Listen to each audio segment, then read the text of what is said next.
Cristian Girard es una de las espadas económicas de Axel Kicillof, el que le cuida los pesos, ni más ni menos el que se los junta. Director general de ARBA, gracias por venir, Girard. Gracias, Alejandro, por invitar.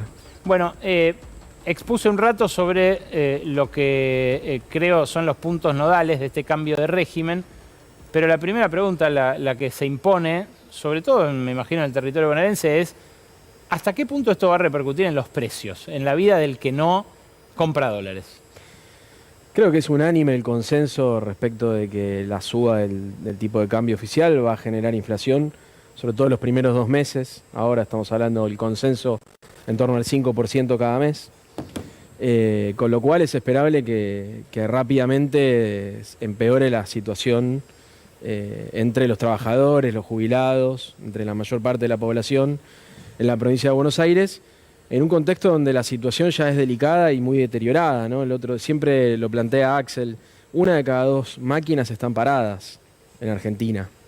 Hay, desde que asumió Milei, aproximadamente 115.000 nuevos desocupados, y si tomamos en cuenta la gente que busca más trabajo, ocupada o subocupada, hablamos de 445.000 personas que empeoraron su situación en el mercado de trabajo.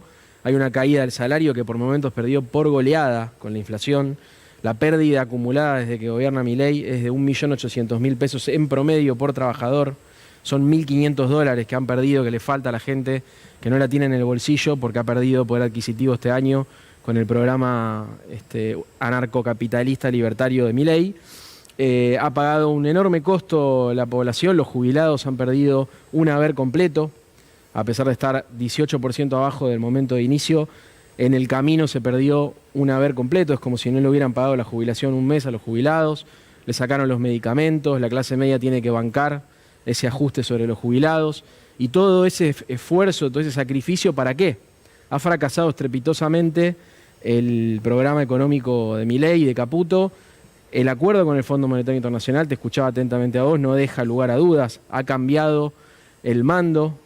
Ha quedado atrás ese esquema de crawling peg del 1% inaugurado en febrero, apenas hace 2 meses y medio, por el presidente y planteado como el avance definitivo contra el proceso inflacionario en Argentina. Iban a llegar a 0 a lo largo del año que viene y, como vos mostraste recién, tuvimos 3,7 en abril porque el atraso cambiario era insostenible y era evidente que el mercado estaba descontando una devaluación. Después siempre queda la duda de cuántos sabían y a quiénes le avisaron que iba a pasar esto, porque siempre hay negocios, mucha plata en las cuentas, muchos negocios, poca empatía con la gente. Y finalmente, como dijo el otro día Axel con mucha claridad, esto es una estafa piramidal. Es una estafa piramidal el modelo de Milei, donde lo único que buscan es que entren más dólares que los que salen, y siempre por la timba y el negocio financiero. Nunca están hablando de producción, de crear empleo, de generar valor agregado local, siempre hablando de libertad financiera, movimiento financiero, especulación, rendimiento positivo, bajar el riesgo país. Y cuando hablamos de los dólares que se invierten en aumentar la capacidad productiva, en generar empleo, mejorar las condiciones de vida, en ningún momento aparece en el relato oficial. Es un esquema Ponzi, y sobre ese esquema piramidal, el esquema piramidal del acuerdo con el fondo. El fondo le prestó a Milei exactamente los 20.000 millones de dólares que vencen en estos 2 años. O sea que le dio los dólares que Argentina le tiene que pagar por capital e intereses al Fondo Monetario en estos 2 años que vienen. ¿Para qué? Para que muestre una ficha al mercado y diga, bueno, tengo esta espalda financiera. Claro, pero con el riesgo de que se los gaste antes de que ocurran esos vencimientos, porque el desembolso inicial es eso, ¿no? Es la posibilidad de gastárselos antes de que lleguen los vencimientos. Sí, es mostrar una ficha fuerte para que con las bandas cambiarias que tengan que explicitar el techo de la banda, habla de que la apuesta de ellos es el carry trade. Porque si no, no explicitarían la banda, simplemente dejarían flotar el tipo de cambio, intervendría el Banco Central cuando lo considerara adecuado, pero en este caso transparenta totalmente el piso y el techo de la banda y la dinámica que va a seguir esa banda, con lo cual el mercado le queda comparar el rendimiento de los instrumentos en pesos con el recorrido que queda hasta llegar al tope de la banda y especular en qué momento arranca de nuevo, como vos bien decías recién, el negocio de la bicicleta financiera. Esa es la apuesta del gobierno una vez que se acaben los dólares de la cosecha, que son 30.000 millones de dólares. Con el dólar blend, 6.000 millones de dólares se hubieran ido al paralelo. Lo que hace ahora al llevar todo al mercado único es traerse esos 6.000 millones de dólares, que justo es lo que el Fondo Monetario Internacional le dice que tiene que acumular como reserva. O sea que la apuesta es poner el dólar al nivel del blend un poquito más, la reducción de las retenciones, acumular esos dólares que hubieran ido al paralelo como reservas del Banco Central y luego tratar de conseguir otro financiamiento externo. Siempre hablamos de deuda o de timba, ¿no? Nunca de inversión extranjera directa. En todo esto, a todo esto sigue aumentando la deuda. Pero yo me pregunto, ¿no será que si se estaciona ahí, en 1250, 1300, un poco menos, entre 1200 y 1250, ¿no es el peor escenario para todos? Porque al productor bonaerense de soja le llega más o menos los mismos pesos que el viernes y encima tiene la amenaza de que si no lo hace rápido le suben las retenciones. Le aumentan los costos porque parte de lo que compra es en dólares, entonces tienen menos rentabilidad.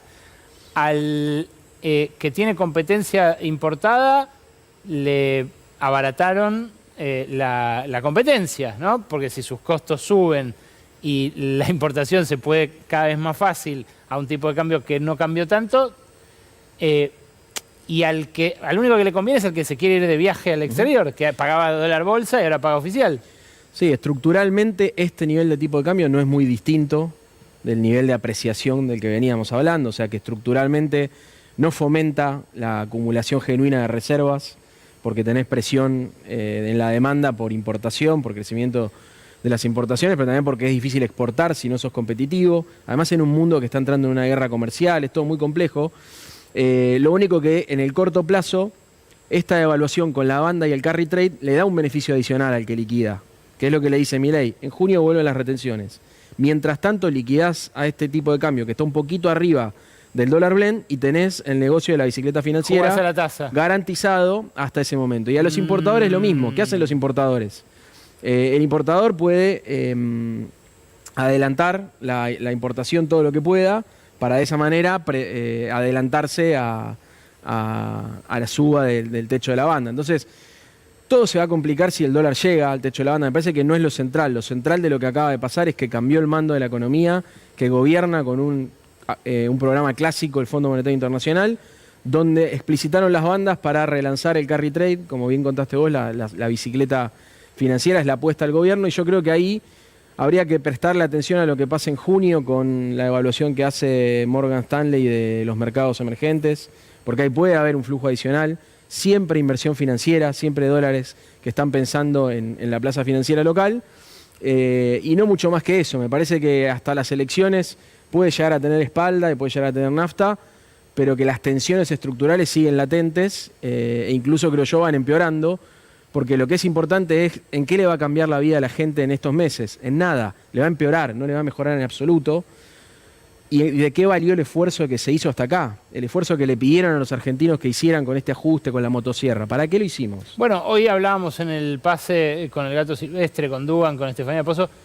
Quizás el gobierno apuesta a bajar la inflación hacia 2027, no hacia esta elección. No le importa que esta elección sea un nuevo resultado adverso.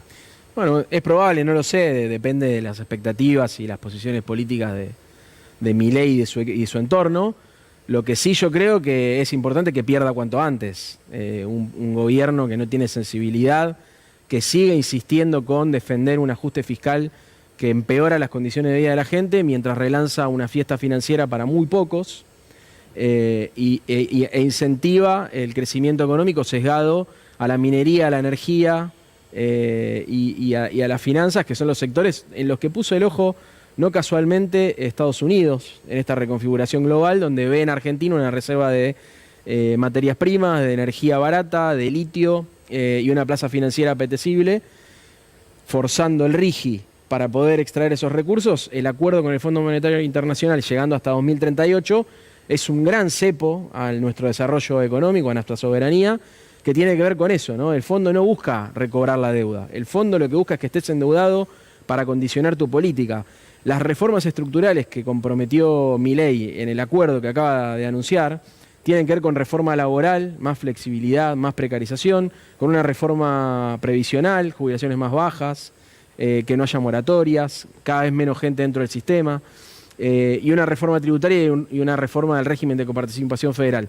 Todo eso... Es el detalle único del fondo, ¿no? Es exactamente lo que siempre pide el Fondo Monetario Internacional. Entonces, ¿para qué te endeudaste con el fondo? El fondo te presta los dólares para condicionar tu política económica. De 2026 a 2029, incluso después de que termine el mandato de Milei, hay 7 revisiones en el marco de este acuerdo. Y ante cada revisión Argentina va a tener un problema, porque si el fondo no te aprueba, sube el riesgo país, empieza la inestabilidad financiera, la inestabilidad cambiaria, y eso rápidamente derrama en un empeoramiento de las condiciones de vida de la gente. Entonces creo que lo preocupante, más allá de si el dólar sube mucho o poco, que obviamente que es determinante, es que estructuralmente hemos profundizado la línea del atraso y la dependencia. Me dio un escalofrío porque describiste el derrotero de Grecia recién, cuando hablabas de las revisiones, de los desembolsos condicionados. Tenés 5 minutos menos, 3 minutos de tanda para quedarte y que te quiero hacer una pregunta de la provincia y una pregunta política también. Volvemos al aire con Cristian Girar, quien tuvo la gentileza de quedarse. El modelo del Fondo Monetario, este que arranca hoy, decías vos, tomó el control, la calle 19 de lo que pase de acá en adelante con la economía argentina. ¿Va a ser mejor o peor para la provincia de Buenos Aires que lo que venía pasando hasta ahora? Porque la tablita tampoco le pegó muy bien al entramado productivo, ¿no? No, yo creo que hay incertidumbre sobre cómo sigue la cuestión, ¿no? Si vamos a una estabilización financiera, el escenario es uno, y si vamos a un esquema de inestabilidad y dificultad para contener el dólar en el techo, la situación es totalmente otra. En cualquier escenario no se vislumbra una reversión de las tendencias regresivas que estamos viendo. La caída de la producción industrial es dramática, como te decía, 1 de cada 2 máquinas están paradas en las fábricas en la provincia de Buenos Aires, hay aumento de la desocupación, hay caída del salario, caída del poder adquisitivo, cae el consumo de yerba, de leche, el consumo de carne en mínimos históricos. La verdad que está muy difícil la situación. Si le sumamos que los servicios públicos aumentaron 600% del gas, 600% del agua, 300% la energía eléctrica, la verdad que el cuadro es muy complejo para la gente en la provincia de Buenos Aires. Y en eso el rol del gobierno de la provincia de Buenos Aires es todo lo central que puede ser, ¿no? Obviamente, la cuestión macroeconómica es muy fuerte. Si bien nosotros apostamos, Axel permanentemente lo dice, a construir un escudo para contener el impacto negativo de las políticas de Milei, en un momento esa realidad es desbordante. Así que apelamos a que haya una reflexión. Lamentablemente, el Fondo Monetario retoma el control pleno de la política económica, lo había tenido en un momento con Macri, pero hay que decir que hay una continuidad desde el 2018 donde se está llevando a cabo un programa de transformación estructural y de reforma que tiene que ver con la visión que tiene el Fondo Monetario para Argentina. Ahora, Cristian, vos sacaste una cuenta la semana pasada o la anterior, no me acuerdo, que exhibe que no es solo contra Buenos Aires. La motosierra les quitó ¿cuánto a las provincias? Las provincias perdieron por coparticipación 12.000 millones de dólares aproximadamente desde que gobierna Milei, y a eso le tenés que sumar la caída de recursos propios, ¿no? Eso es lo que viene de la coparticipación. De lo que viene de la coparticipación, 12.000 millones de dólares de pérdida de recursos para las provincias. Eso es trasladar el ajuste a los gobernadores, y a eso sumarle que no hay obra pública en el territorio, y que además cae la recaudación provincial porque la caída de la actividad son menos ventas y por lo tanto menos impuestos recaudados. La verdad que la situación, el cuadro es complejo, es muy antifederal, es muy centralista en el manejo de la política fiscal, y para colmo está haciendo un ajuste cada vez más fuerte que está decidido a sostener a toda costa. Entonces realmente es complejo. Voy a hablar ahora con Aisikov de la elección de ayer en Santa Fe, luego con Lucille Levy de la elección en la ciudad de Buenos Aires. A la elección bonaerense, o a las elecciones bonaerenses, porque se van a desdoblar, ¿llega unido el peronismo? Esperemos, sí. Siempre apelamos a la unidad y a la construcción de un peronismo amplio, unido y fuerte para que no entre la motosierra en la provincia de Buenos Aires, como dice Axel. Ese es nuestro objetivo. ¿Y es el de todos? Creo que sí, creo que todos los que sufrimos las consecuencias de esta política económica queremos que esa política no entre en la provincia de Buenos Aires, que hoy es un bastión de resistencia frente a proyecto transformador de reformas ultraliberales de mercado. Y creo que hay plena conciencia en el campo popular de que es así, de que Axel representa eso. Nosotros seguiremos dando las batallas, poniendo el cuerpo con la conducción de Axel, que creo que está mostrando los resultados en la provincia en estos 5 años, habiendo reelegido el año en el 2023. El todos y todas no lo agarraste, lo soslayaste a propósito. No, sí, yo creo que el peronismo es el movimiento nacional y popular con mayor capacidad de clarividencia respecto de la importancia que tiene esta elección y la oposición a este modelo. Nosotros desde el primer día estuvimos en Provincia de Buenos Aires siendo oposición a Milei. No hubo nunca una especulación de parte de Axel en relación a la cuestión, así que seguiremos trabajando. Nosotros todos los días dejando todo en esta gran responsabilidad que a mí me toca por mandato del gobernador y a Axel por mandato popular. Esperemos honrar esa elección del pueblo para hacer una buena gestión. Girard, gracias por venir a La Ley de la Selva. No, gracias a ustedes, Alejandro.